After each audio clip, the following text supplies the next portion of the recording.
Assalamualaikum warahmatullahi wabarakatuh. Bismillahirrahmanirrahim. Alhamdulillahirabbil alamin. Asyhadu an la ilaha illallah wa asyhadu anna Muhammadar Rasulullah. Allahumma shalli ala sayyidina Muhammad wa ala ali sayyidina Muhammad.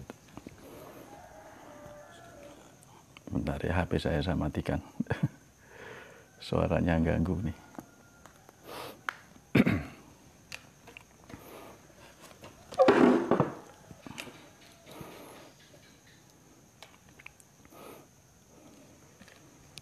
Bapak Ibu yang dicintai dan dirahmati Allah, marilah kita senantiasa memanjatkan puji syukur kehadirat Allah yang telah memberikan nikmat berupa nafas. Kita sudah diberikan kehidupan, diberikan iman, Islam, dan ihsan. Nikmat ini nikmat yang luar biasa. Ya. Saya habis sholat subuh, kemudian berzikir. Saya merenungi nikmat nafas, ya. Sampai meneteskan air mata. Begitu anugerah Allah yang luar biasa berupa nafas yang tidak ternilai. Jadi nafas ini adalah nikmat yang luar biasa yang tidak bisa ditukar dengan harta benda atau dunia lah. Jadi di situ begitu besar nikmat ini, ya. Tidak bisa dibeli, tidak bisa diukur dengan dunia. Jadi saya hanya membayangkan seandainya nafas saya ditukar dengan uang 1 miliar, 10 miliar, bahkan 1 triliun. Nafas 1 jam saja ditukar dengan itu. Maka ya jelas tidak boleh, ya. Mungkin Bapak Ibu juga gitu. Oke lah, setengah jam nafas Bapak ditukar dengan uang 1 miliar atau 2 miliar atau 10 miliar, boleh enggak? Padahal Allah memberikan nafas, Allah menafaskan kita ini gratis, tidak bayar. Dan sudah berpuluh-puluh tahun sesuai dengan usia kita sekarang ini, Allah tidak menarik biaya apapun. Jadi adakah alasan kita untuk tidak bersyukur? Nah, di sini mengapa kita masih sombong? Mengapa kita masih tinggi hati? Mengapa kita masih resah? Mengapa kita masih mengeluh? Mengapa kita masih khawatir atas nikmat Allah? Jadi mari kita renungkan, adakah alasan kita untuk tidak bersyukur? Tidak ada. Ini masih nafas. Jadi mari kita senantiasa bersyukur dalam hidup kita, karena tidak ada alasan kita untuk tidak bersyukur. Selanjutnya selawat serta salam semoga tetap terlimpahkan pada junjungan kita Nabi besar Muhammad SAW sebagai suri dan terbaik dalam kehidupan kita untuk mencapai kebahagiaan fid dunya hatal akhirah. Bapak Ibu yang dicintai dan dirahmati Allah, yang mumpung belum lupa untuk Bapak Ibu yang telah menyampaikan salam, saya jawab, Waalaikumsalam warahmatullahi wabarakatuh. Semoga kita bisa menikmati siaran ini, bisa mengambil hikmah siaran ini sehingga hidup kita bisa berubah menjadi ke arah yang lebih baik, ke arah yang lurus Allah. Tema kali ini menyangkut masalah Al-Quran yang akan disampaikan oleh Bapak Setio Purwanto. Saya hanya mengantarkan saja, jadi kalau buku itu kata pengantar atau pendahuluan, jadi nggak usah lama-lama, agar Bapak bisa bertanya lebih leluasa tentang materi utama yang akan dijelaskan oleh beliau. Jadi Al-Quran, ya. Saya ingat ayat kedua dari surat Al-Baqarah. Dzalikal kitabul la raiba fihi hudal lil muttaqin. Jadi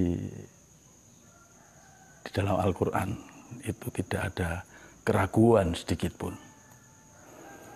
Jadi Al-Quran itu sangat jelas dan mutlak kebenarannya. Jadi tidak ada firman Allah yang salah. Sama sekali tidak ada, mutlak kebenarannya. Karena itu Al-Quran itu menjadi pedoman hidup yang utama bagi kita semua. Dan jangan batasi Al-Quran dengan pikiran kita, jangan batasi dengan imajinasi kita, jangan batasi dengan nafsu-nafsu kita. Jadi Al-Quran itu sifatnya universal, ya, sangat universal. Ada ayat-ayat yang sifatnya kauniyah, ada ayat-ayat yang sifatnya qauliyah. Jadi jangan batasi dengan diri kita. Karena Allah SWT itu maha tidak terbatas. Jadi kalam Allah, firman Allah itu juga tidak terbatas. Ketika ayat pertama diturunkan oleh Allah ke dunia melalui malaikat Jibril kepada junjungan kita Nabi Agung Muhammad SAW. Iqra bismi rabbikal ladzi khalaq. Jadi Iqra itu makna katanya, arti katanya, arti kata ya, bukan katanya, arti kata itu belajar, membaca atau baca. Substansinya, Iqra itu tidak hanya sekedar membaca. Ya. Jadi makna secara substansi, Iqra tidak hanya sekedar membaca. Kalau kita hanya membaca saja, itu tidak ada dampak apa-apa dalam kehidupan kita. Tidak ada perubahan dalam kehidupan kita. Maka kita harus juga belajar. Jadi dalam kata Iqra juga terkandung makna belajar. Mempelajari sehingga kita memahami. Jadi dari ayat-ayat yang diturunkan Allah, itu kita bisa memahami. Tidak hanya memahami artinya atau memahami maknanya, tapi juga memahami tafsirnya. Oleh karena itu, mempelajari Al-Quran, ya kita bukan ahli tafsir ya. Kita harus juga mau mempelajari tafsirnya, sehingga kita bisa paham arti atau makna yang ada di dalam Al-Quran. Tafsir itu banyak sekali. Ya. Ada tafsir Jalalain, ada macam-macam lah, banyak tafsir itu kita bisa pahami. Yaitu Iqra dalam arti belajar. Kemudian berikutnya, setelah kita memahami, maka Iqra juga mengandung makna menghayati dan mengamalkan. Jadi yang pertama tadi kita membaca, yang kedua kita memahami maknanya, belajar itu, yang ketiga kita menghayati dan mengamalkan. Kita bisa baca, kita paham maknanya. Tanpa kita hayati dan kita amalkan, itu ibarat kita koleksi pemahaman. Nah, itu pun juga tidak berdampak pada kehidupan kita. Kita tidak akan menjadi lebih baik. Seperti yang Rasulullah contohkan, Rasulullah menerima wahyu, dibaca, dipahami, kemudian diamalkan oleh beliau. Maka akhlak Rasulullah itu akhlak Al-Quran. Nah, kita mencontoh itu, walaupun tidak bisa 100%. Ya, semampu kita. Semampu kita berusaha mengamalkan ayat-ayat dalam Al-Quran.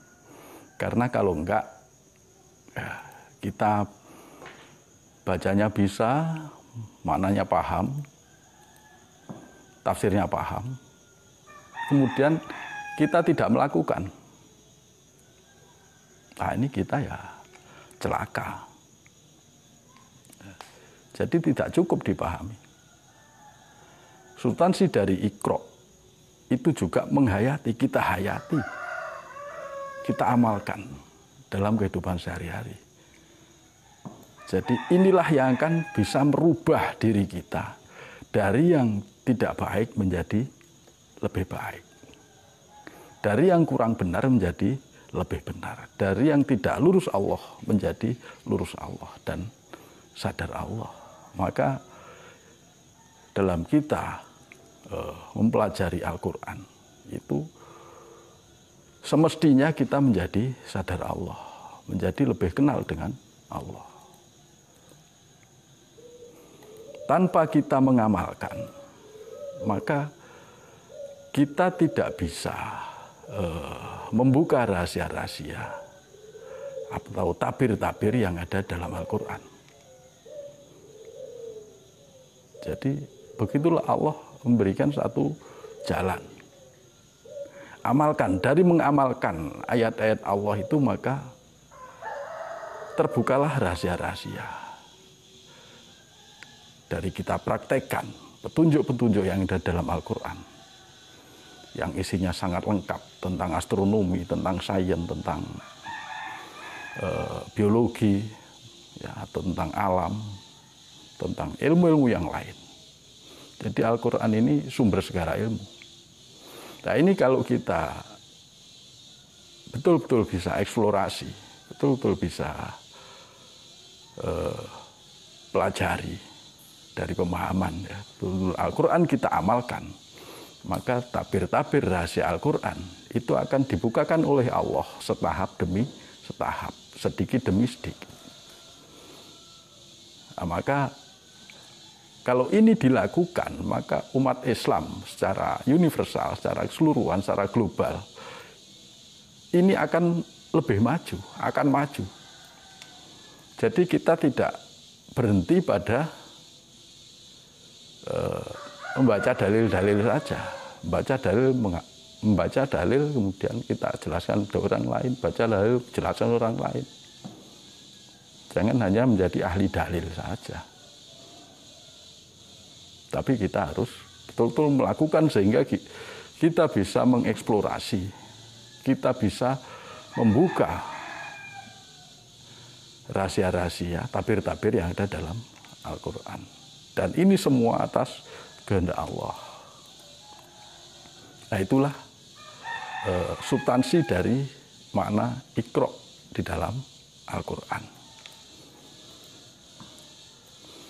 Nah, saya sebagai pengantar, ini saya bukan mentafsirkan kata Iqra, ya, karena saya bukan ahli tafsir, tapi sekedar mentadaburi saja, sehingga kita tidak dangkal pemahaman kita terhadap Iqra yang ada dalam Al-Quran dan tidak dangkal pemahaman kita terhadap Al-Quran, baik yang secara kauniyah maupun ayat-ayat yang kauliyah, termasuk ayat dalam diri, ya.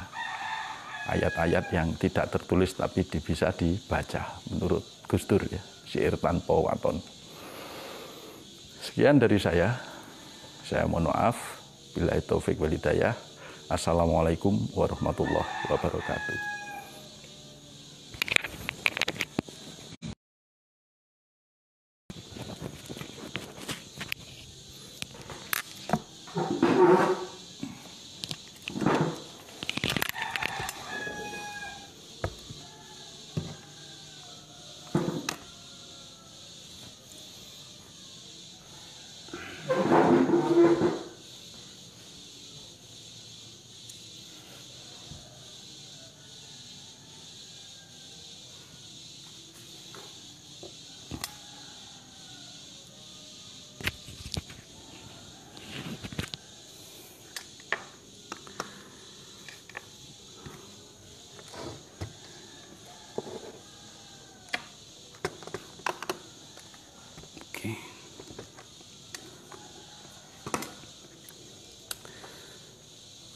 Bismillahirrahmanirrahim. Assalamualaikum warahmatullahi wabarakatuh. Alhamdulillah, alhamdulillahirabbil alamin. Wassalatu wassalamu ala asrofil anbiya'i ala alihi wa sahbihi wa salim ajma'in. Bapak Ibu, kita panjatkan rasa syukur kita kehadirat Allah Subhanahu wa taala. Yang kedua, salawat dan salam kita sampaikan kepada junjungan kita Nabi besar Muhammad Sallallahu Alaihi Wasallam. Terima kasih Mbah Bejo yang sudah memberikan wejangan-wejangannya. Bapak Ibu yang sudah hadir di channel YouTube dan di akun Facebook di live streaming kami dari Padepokan Patrap Yayasan Solo Spirit Islam.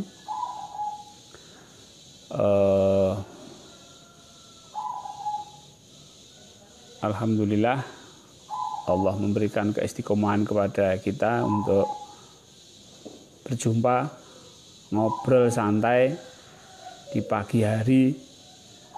Ya, mungkin ada yang masih baru saja sholat subuh ya, karena waktu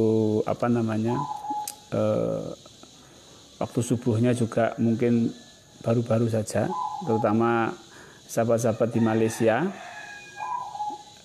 Kalau di sini subuhnya pukul 4:30 waktu Indonesia. Kok 4:30 ya? 4:30. Jadi saya juga selesai subuh langsung mempersiapkan. Mungkin Mbah Bejo juga nggak sempat wiridan DN. Langsung ikut mempersiapkan Bapak Ibu. Ya, karena ya siaran seperti ini memang harus dipersiapkan dengan baik. Baik Bapak Ibu. Materi judul tajuk pada hari ini sudah saya kirimkan lewat WhatsApp. Terima kasih kepada Pak Khairul Anam yang sudah repost tulisan saya tahun 2013 tentang Al-Quran, mengulas syairnya Gus Dur, almarhum Gus Dur. Beliau membacakan syair tanpa waton di bait keberapa itu ya? Mari kita nyanyikan bersama.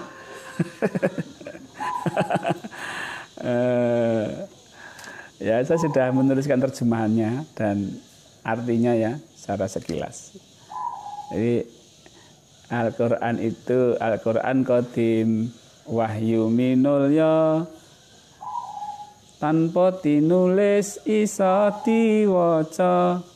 Iku wejangan guru waskita den tancepake ing jero dodo. Ya. Al-Quran Qadim wahyu minulya. Jadi Al-Quran Qadim itu wahyu yang mulia. Tidak tertulis tanpa tinulis iso diwaca. Jadi bukan tulisan. Wahyu itu bukan tulisan. Jadi wahyu yang turun kepada Rasulullah itu bukan berbentuk tulisan. Sehingga yang dikatakan ummi, Rasulullah tidak bisa baca itu bukan baca tulisannya itu. Rasulullah itu tidak bisa baca, pertama kali tidak paham yang dimaksud malaikat Jibril itu apa. Iqra ya Muhammad, Iqra ini Iqra apa itu loh. Nggak paham gitu.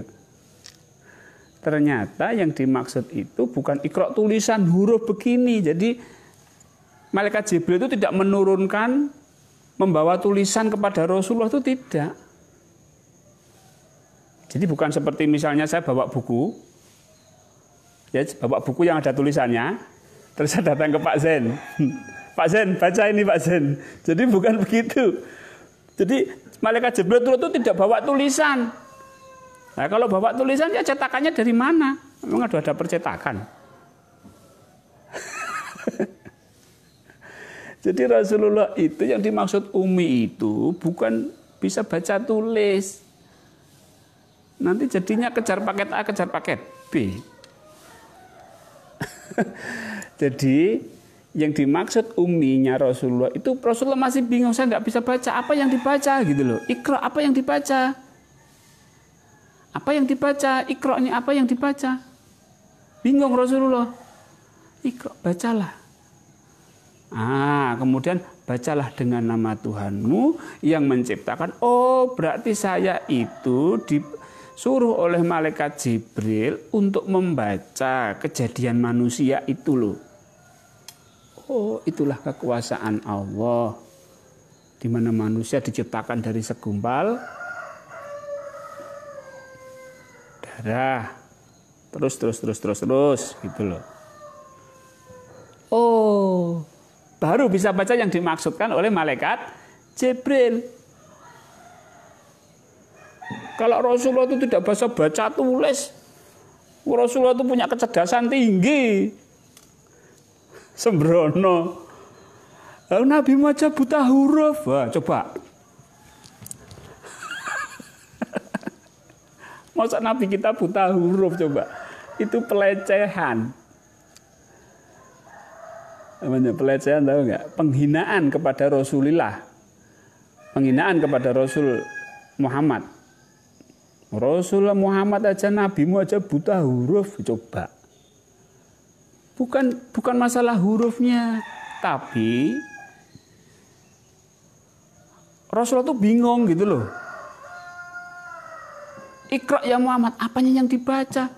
Wong didatangi malaikat Jibril aja beliau masih ndredeg-ndredeg. Suruh baca kan bingung. Coba Bapak Ibu. Ya. Kita didatangi makhluk lain dari Allah yang belum pernah ketemu. Tiba-tiba begitu kemudian disuruh baca, diperintah. Bingung nggak? Bingung. Itulah turun wahyu pertama. Rasulullah sampai berselimut, sampai diminta diselimuti sama istri beliau Siti Khadijah. Karena aku tadi ngalami apa ya? Gitu. Jadi uminya Rasulullah itu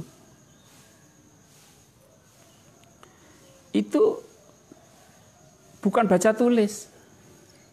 Wong Rasulullah itu mengirim surat ke negara-negara, ke bangsa-bangsa Romawi, Persia itu bisa kok. Nggak bisa baca tulis bagaimana? Rasulullah itu cerdasnya luar biasa, maksudnya nggak bisa baca tulis. Inilah Bapak Ibu, baik Bapak Ibu.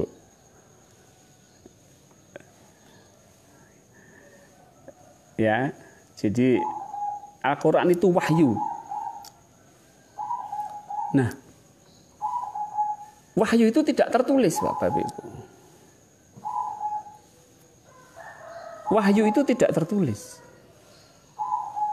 Kemudian agar bisa dibaca ulang, dipelajari ulang, maka wahyu dari Allah melalui malaikat Jibril turun ke Rasulullah, disampaikan kepada para sahabat, ditulislah oleh para sahabat, jadilah tulisan. Jadi dari Allah, bukan berbentuk tulisan wahyu. turun malaikat Jibril bukan berbentuk tulisan, ke Rasulullah belum bentuk tulisan, ke sahabat juga belum bentuk tulisan. Baru dari para sahabat itu yang mencatat apa yang disampaikan Rasulullah baru berbentuk tulisan. Tulisan ini pun masih berbentuk mushaf, nyebar kemana-mana. Setelah Sayyidina Abu Bakar, Sayyidina Umar, disusunlah sebuah kitab Al-Quran. Nah, baru berbentuk tulisan. Alhamdulillahirabbil alamin. Nah, itu berbentuk tulisan. Al-Quran bukan itu aslinya. Syairnya Gus Dur, Al-Quran qadim wahyu minul ya, tanpa tinulis iso diwaca. Al-Quran itu qadim, wahyu yang mulia, yang tidak tertulis tapi bisa dibaca. Nah, iku wejangan guru waskita, itulah petuah dari guru yang mendapatkan pemahaman, insight, enlightenment dari wahyu tadi. Bukan mendapat wahyu, dari wahyu yang sudah diturunkan kepada Rasulullah. Kemudian menancap ke dalam dada. Nah, Bapak Ibu, kita mempelajari Al-Quran itu ada step-stepnya. Step pertama, baca huruf. Bisa enggak baca hurufnya? Step kedua, tajwid. Ketiga, menghafal. Keempat, menerjemahkan. Kelima, memaknai. Keenam, ini ya. Harus sampai pada bagaimana cara membaca wahyunya. Apa yang tersirat di balik tulisan. Nah, maka saya menyebut metodenya adalah metode waskita. Bagaimana Al-Quran ini dapat mencerahkan kehidupan kita. Bagaimana Al-Quran ini dapat memberikan sebuah pencerahan, enlightenment, insight dalam kehidupan kita. Jadi betul-betul Al-Quran itu menjadi hudalil mutakin, hudalinas, menjadi petunjuk bagi orang yang bertakwa dan petunjuk bagi manusia. Nah, kalau metode cara membaca sudah ada kan, pakai Iqra, pakai Pak Zen pakai apa ya? Qiraati, ya itu. Itu zaman kecil saya belajar pakai Iqra. Kalau dulu saya belum ada Iqra ding. Saya pakai itu Pak Zen, turutan bahasa apa ya? Juz amma turutan itu. Yang alif fathah, a alif kasra, i alif doma, u a i u, ba fathah ba kasra bi ba doma bu ba bi bu. Itu zaman saya kecil. Setelah Iqra lebih advance, lebih cepat lagi. Kemudian saya mulai membaca. Diajar langsung waktu itu saya belajar Quran itu langsung dari ke Ustaz Muhammad Mu'in yang juga menjadi guru dzikir nafas saya. Pertama kali saya diajari Al-Quran. Caranya membaca ini. Wah ya, lama juga. Terus setelah itu saya mulai mengenal pelajaran sholat kusuk, dikenalkan dengan konsep wahyu di dalam Al-Quran. Saya mulai belajar tentang terjemahan Bapak Ibu. Ya, baik Bapak Ibu. Kemudian dari situ saya, alhamdulillah Bapak Ibu, dibelikan oleh istri saya. Istri saya tercinta itu membelikan sebuah kitab Al-Quran. Ini saya yang terbalik ya, Miracle. Ini Bapak Ibu, kitab ini lengkap sekali. Kelihatan nggak Bapak Ibu ya? Sekarang sudah banyak di buku-buku ya, di buku-buku, di toko buku, kedai-kedai buku. Di sini ada terjemahan per ayat. Ini per ayat maaf, per kata. Terjemahan per ayat. ini tafsir muyasar, tafsir yang umum, tafsir yang diambil dari para mufassirin yang terkenal. Kemudian ini tambah penjelasan tambahan, dan ada asbabun nuzulnya. Asbabun nuzul. Jadi Bapak Ibu, kita sudah tidak repot-repot lagi untuk memahami Al-Quran. Karena apa? Karena dasarnya adalah para ulama. Pendapat para ulama sudah ada di kitab ini. Jadi kalau kita tidak paham dengan terjemahannya, baca tafsirnya. Baca tafsir masih bingung, baca asbabun nuzulnya. Pasti paham. Ya, pasti paham. Kalau mau mentok nggak paham, ya tanya pada yang ahlinya, diskusi dengan ahlinya. Nah, Bapak Ibu, sekarang saya akan kembali ke metode waskita, ya, kembali ke konsep waskita, Bapak Ibu. Jadi konsep ini adalah bagaimana membaca sebuah perintah, ya. Dalam konsep waskita, bahwa ayat itu tanda, ya, ayat itu adalah tanda. Tanda itu mengandung perintah. Jadi Bapak Ibu, satu kitab ini, ya, seluruh ayat-ayat ini di dalam Al-Quran itu semuanya adalah perintah. Tidak ada yang bukan perintah. Jadi kalau saya membaca, itu saya langsung melihat ini perintah untuk saya apa? Kenapa untuk saya? Bukan untuk orang lain. Al-Quran ini untuk saya.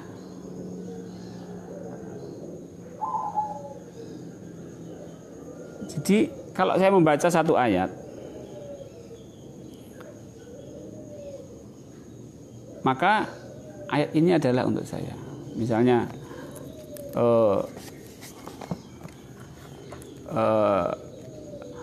dalikal kitabu la raiba fih, tidak ada keraguan, kitab yang tidak ada keraguan di dalamnya. Berarti ini perintah untuk saya. Saya tidak boleh ragu dengan kitab Al-Quran ini. Saya tidak boleh ragu dengan kitab yang ada di dalam Al-Quran. Nah, Bapak Ibu, konsep waskita ini tujuannya adalah agar bisa menancap ke dalam dada kita, Bapak Ibu.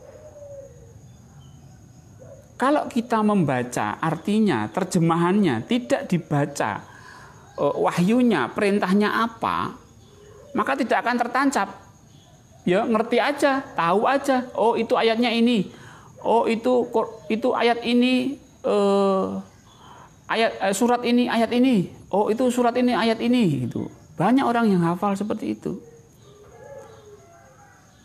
Tapi kita mencoba untuk memahami ayat ini, perintahnya ini apa? Perintah Allah ini apa? Sehingga kalau kita paham perintah Allah di dalam Al-Quran ini, maka efeknya itu akan menancap dalam dada kita. Itu mukjizatnya Al-Quran, keajaibannya Al-Quran. Itu kalau sudah nancep cep gini Pak, blek gini, ini susah hilang. Susah hilang. Bisa berhari-hari, berminggu-minggu, kadang-kadang ya selamanya.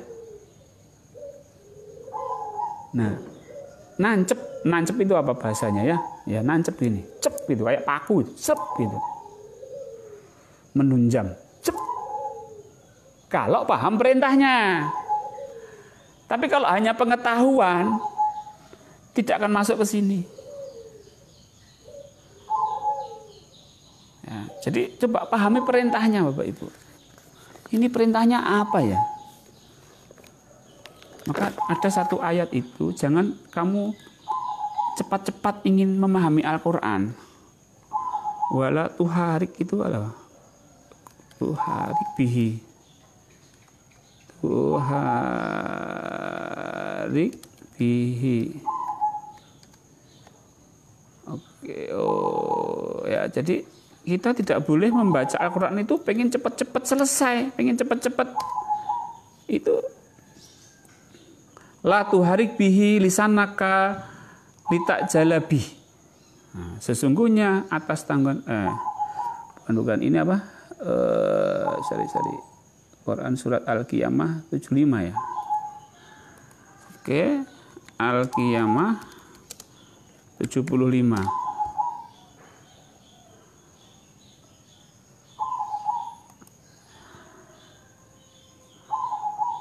Oke. Jadi itu tadi ya, Bapak Ibu, ada ayatnya. Sebenarnya ini, sorry, ini saya belum bisa buka, nanti dipelajari lagi. Jadi kita jangan cepat-cepat ingin memahami perintah Allah di dalam sini. Ini namanya tadarus itu. Kita betul-betul memahami satu ayat. Perintah untuk saya apa ya? Perintah untuk saya apa ya? Gitu loh, Pak. Sekali lagi Bapak Ibu, saya tegaskan, kalau Bapak Ibu mencari pahala, satu ayat 10, satu huruf 10 kebaikan itu boleh. Saya bicara, Bapak Ibu, ya seumuran saya lah, sudah 40 ke atas. Ya, sudah 45, 40 ke atas, mulailah kita itu mempelajari satu ayat ini perintahnya apa. Rasulullah itu 23 tahun, Bu. Bapak. Di 23 tahun itu baru khatam. Ini. Jangan coba.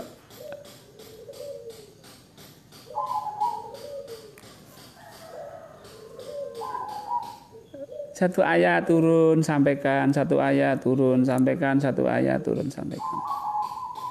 Nah, jadi Bapak Ibu, bagaimana kita menggunakan teknik waskito ini Bapak Ibu? Itu konsepnya ya. Sekarang teknisnya bagaimana?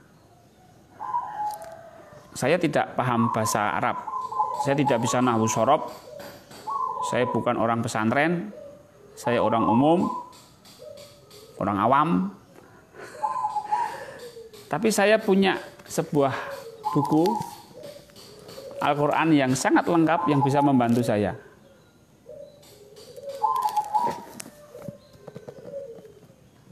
Para mufasir, para ahli tafsir sudah membantu saya di kitab ini. Para penerjemah yang ahli, yang sudah terverifikasi keahliannya, sudah membantu saya di sini. Jadi otomatis saya tidak mungkin tersesat. Karena pegangan saya adalah ulama yang menulis buku ini. Jadi saya tidak takut tersesat. Meskipun saya bukan ustadz.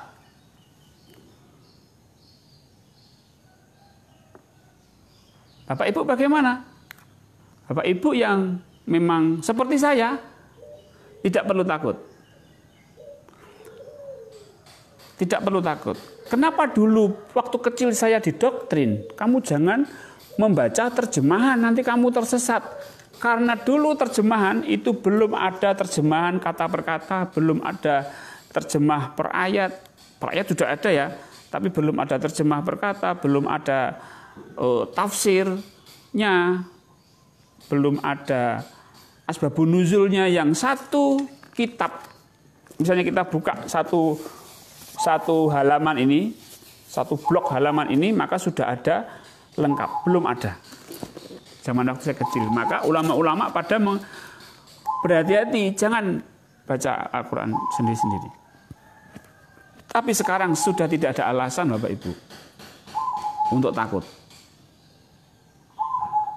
Ya, kita harus mulai belajar memahami Al-Quran ini. Satu hari satu ayat. Kalau kita sudah bisa menangkap wahyunya nancepnya 2-3 hari. Jujur, mau buka kitab Al-Quran lagi itu masih berat. Kenapa? Ini yang kemarin itu masih belum bisa dijalankan, masih dipelajari terus. Nah, ini sisi lain kita membaca dengan teknik waskito ya. Jadi persilahkan kalau Bapak Ibu mau khatam 1 hari 2 juz 3 juz boleh. 1 huruf adalah 10 kebaikan. Ya kan? Baik Bapak Ibu. Saya bicara di sisi lain. Monggo kalau mau itu dipakai.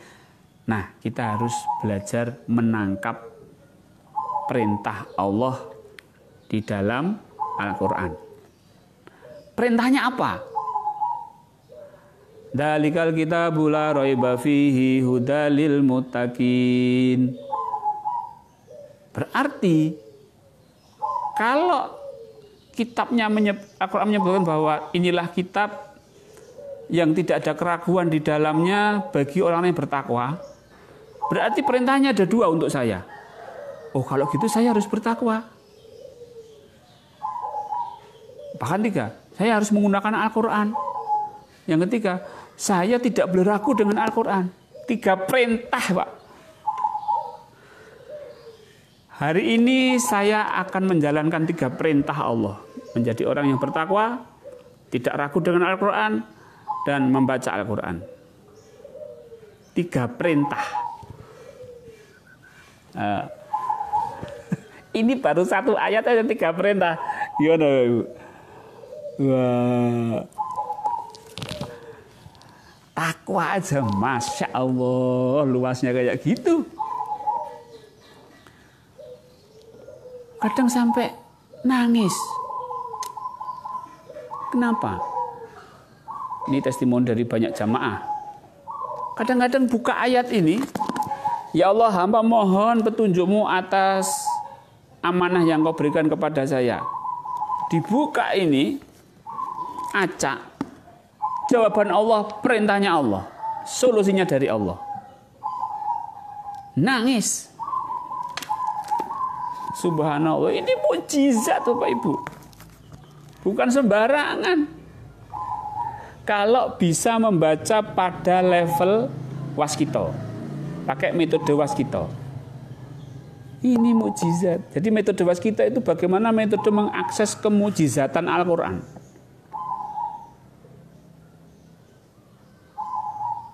Ini adalah untuk metode kita itu untuk mengakses kemukjizatan Al-Quran. Kita bilang Al-Quran itu mukjizat apa yang kamu dapatkan dari mukjizat itu?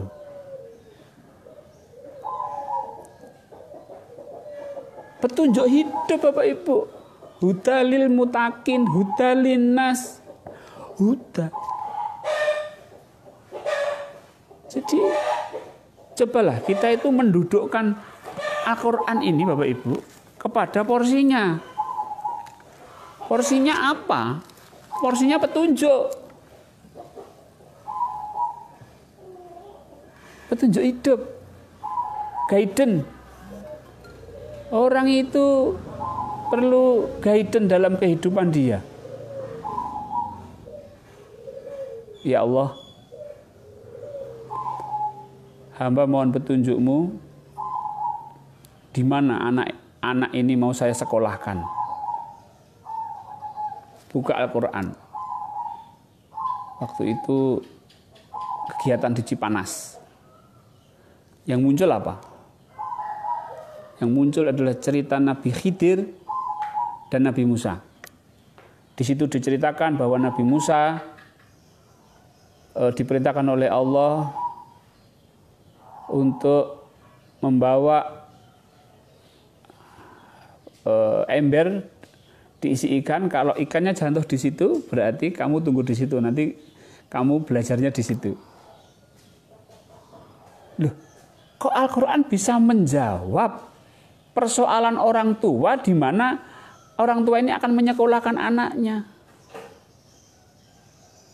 Saya sampaikan, Pak, ini Qurannya begini. Jadi, coba Bapak bawa anak Bapak itu keliling sekolah-sekolah.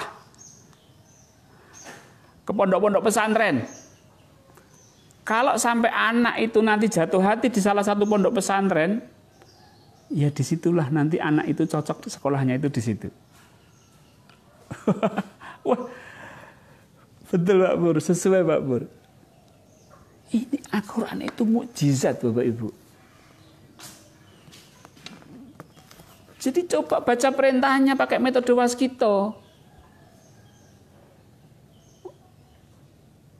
Metode waskito itu mudah. Yang penting amanahnya apa dulu. Kita dalam hidup kalau mau ini ya instan. Kalau mau baca harian urut juga boleh, nggak urut juga boleh. Karena semua di dalam Al-Quran itu petunjuk semua. Kalau mau tidak urut dan kita ingin mendapatkan petunjuk secara instan dari Allah, pakai metode waskito. Prinsipnya adalah ATP. Amanah Allah apa? Bisa anak, bisa istri, bisa suami, bisa pekerjaan, bisa bisnis, bisa macam-macam permasalahan hidup. Yang sudah dikonsep amanah ya, bukan dikonsep masalah. Amanah hidup. Nah, amanah. Dikonsep amanah. Setelah dikonsep amanah, A ya, A, T-nya apa? Tanda. Nah, tanda itu ada di sini Bapak Ibu. Allah ngasih isyarat apa? Isyarahnya apa? Nah, kita buka ini isyarah semua dari Allah. Karena inilah kalam ilahi.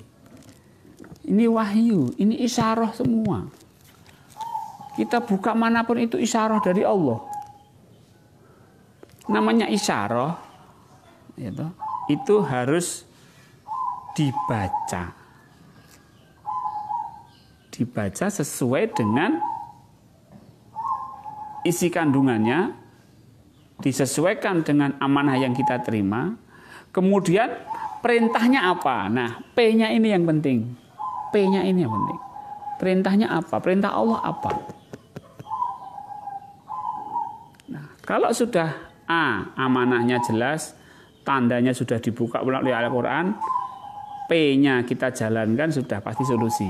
Itulah mukjizat. Nah, ini namanya metode waskito. Itu betul syairnya Gus Dur. Jadi kalau kita bisa memahami Al-Quran itu yang tersirat, perintahnya Allah apa, maka tercerahkan Bapak Ibu. Itu nancep ke dalam dada. Itu Bapak Ibu, kalau Bapak Ibu mendapatkan perintah Allah melalui Al-Quran untuk bersedekah, itu rasanya di sini tuh pengen sedekah, itu sampai ada dorongan untuk sedekah itu. Jadi ada dayanya, ini ada mukjizatnya Bapak Ibu. Mukjizatnya bukan dibaca berulang-ulang tanpa tahu maknanya.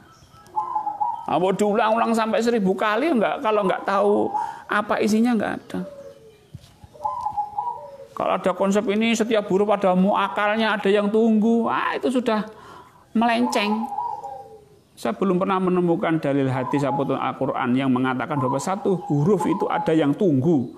Malaikat kah apa itu saya belum pernah menemukan. Yang itu kalau dibaca berulang-ulang bisa membantu kita. Belum pernah saya menemukan. Tapi kalau petunjuk hidup itu di Quran sendiri di ayat pertama Al-Baqarah sudah disebutkan hudalinas, hudalil mutakin. Oke Bapak Ibu, alhamdulillah. Itu ya metode waskito Bapak Ibu. Ini mau nuzulul Al-Quran, jadi pas gitu loh Bu, Bapak. Turunkannya wahyu Al-Quran, bukan ini tiba-tiba dari atas gitu mak buak gini, bukan. Wahyu itu turunnya itu per ayat, 1-2 ayat turun satu-satu sampai 23 tahun. Itu Rasulullah. Itu Rasulullah.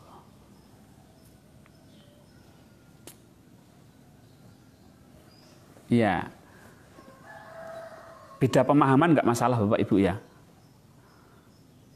Beda pemahaman nggak masalah. perintah membaca Al-Quran. Ya, kalau di surat apa tadi? Asad berapa ya? 29 apa ya? Asad 29. Asad 29 itu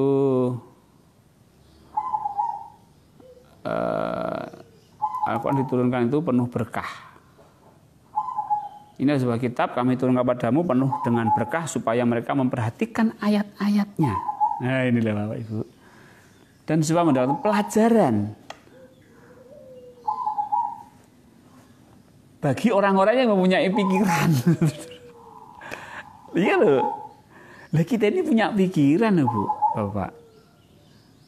Masuk punya pikiran nggak dipakai kalau baca Al-Quran. Ini Asad ya. Kita Asad. Boleh ya Bapak Ibu ya.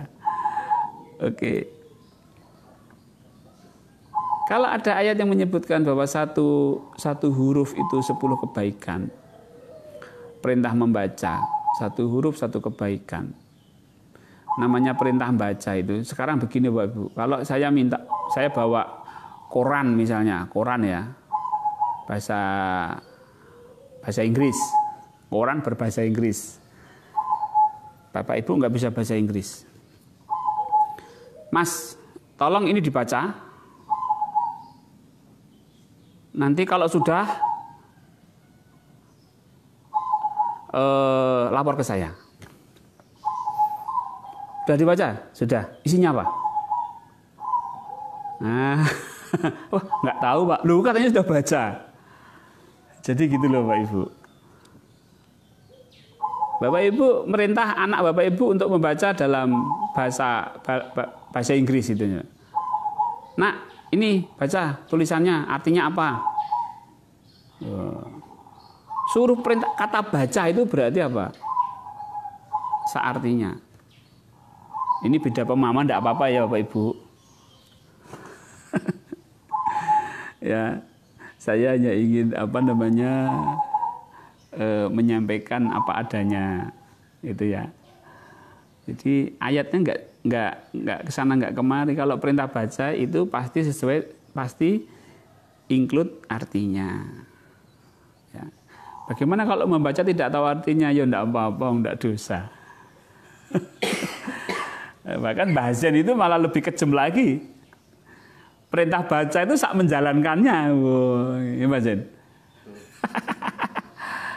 Bahasan lebih kejam lagi kalau saya. Ya masih rada lunak.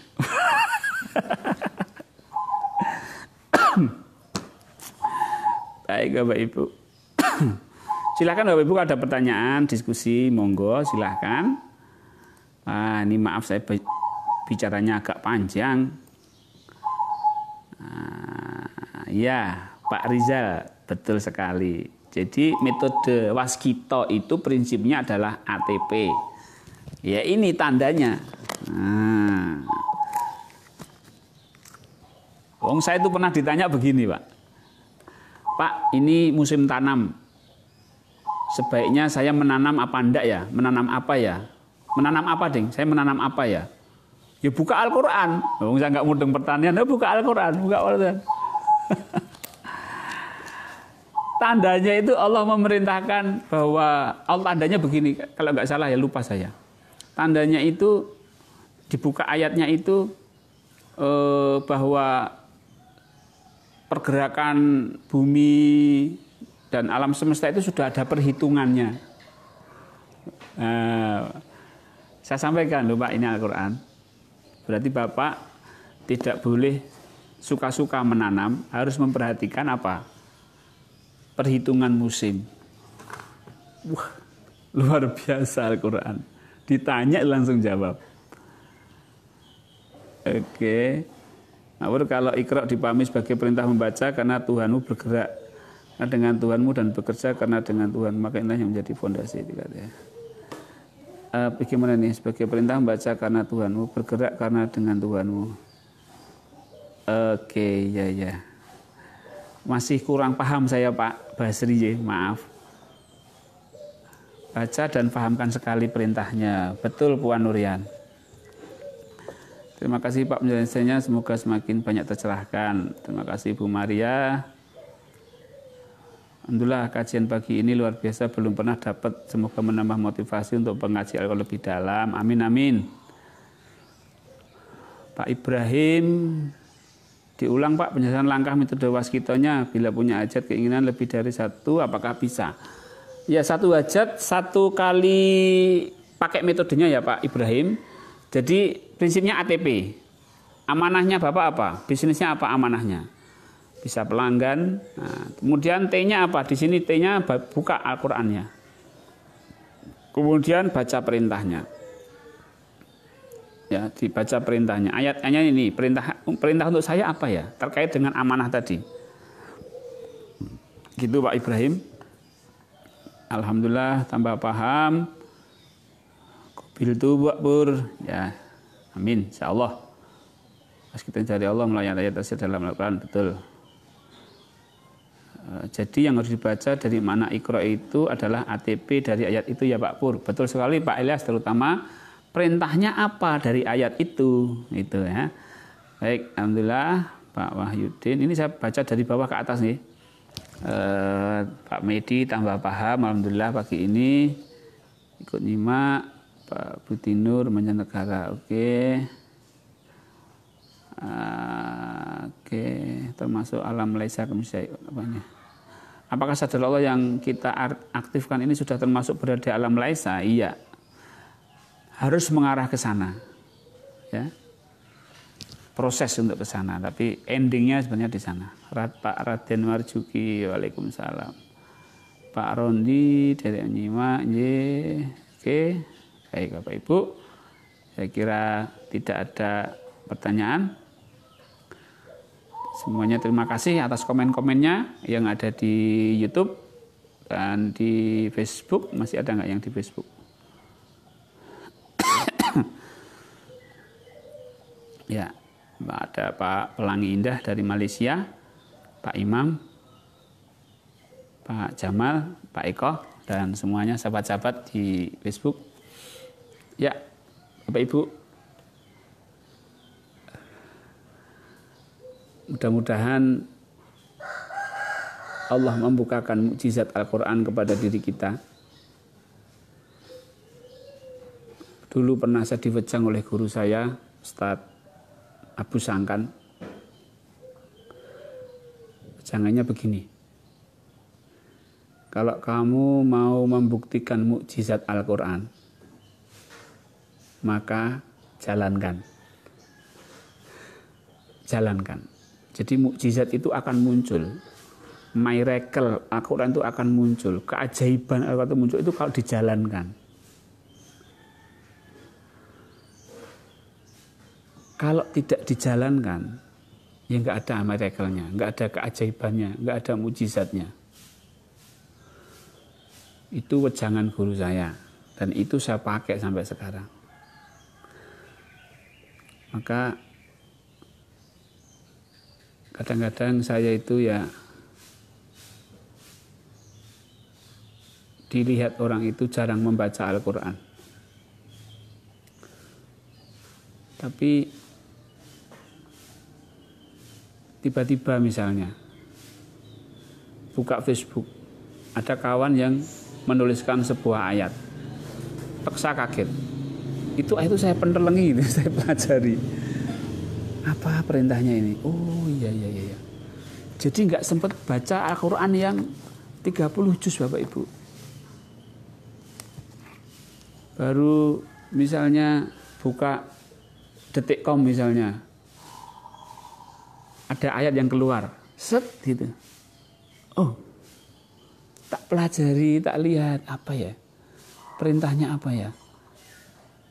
Itu berusaha saya jalankan.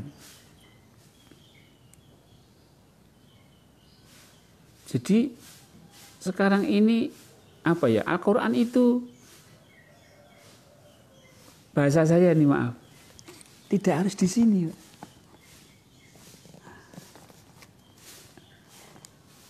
Kadang ada orang, ada imam, jamaah di masjid, imam baca ayat terhenyak. Ada ayat yang berkesan gitu. apa perintahnya Allah gitu. Ada tulisan lembaran gitu, tiba-tiba ada ayatnya saya baca,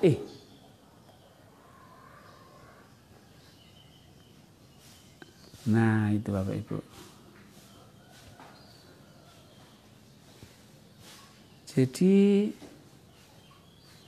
Al-Quran itu wahyu nih, namanya wahyu itu kan turun kepada kita, kadang-kadang bersifat mendadak. Jadi ini apa ya?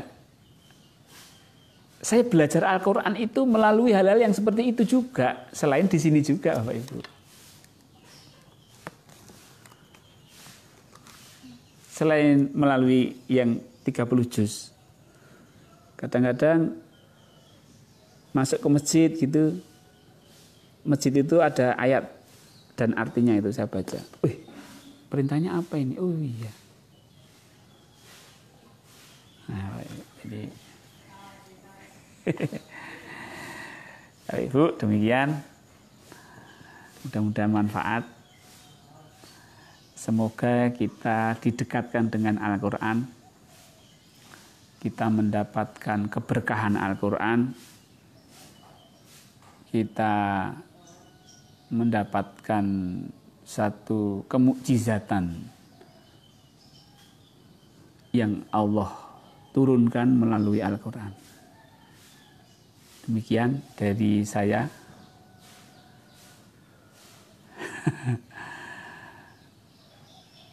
Dan Pak Zen.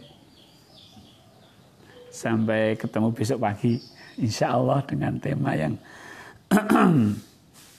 mudah-mudahan memberikan satu bentuk pencerahan kepada saya dan kepada rekan-rekan semua, sahabat-sahabat semua. Billahi taufik wal hidayah. Assalamualaikum warahmatullahi wabarakatuh.